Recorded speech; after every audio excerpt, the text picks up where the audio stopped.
ఓయ్ భీమసేన, 11,000 సంవత్సరములు ఈ భూమండలం మీద రాజ్యం చేసి రామరాజ్యాన్ని స్థాపించి తాను ఈ భూమండలాన్ని విడిచిపెట్టి స్వర్గలోకానికి వెళ్ళిపోతూ రామచంద్ర ప్రభువు నా దగ్గరికి వచ్చి, ఓ హనుమ, నా కథ నా కీర్తి ఈ భూమండలంలో ఎంతకాలం ఉంటుందో అంతకాలం నువ్వు చిరంజీవివై ఉండు అని నన్ను ఆశీర్వదించారు.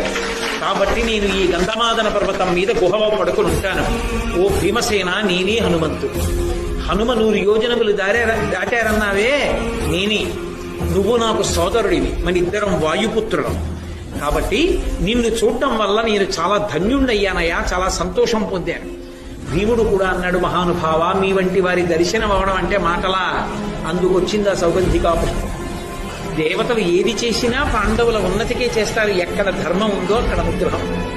గాలికి పువ్వు వచ్చినా అనుగ్రహానికే వస్తుంది.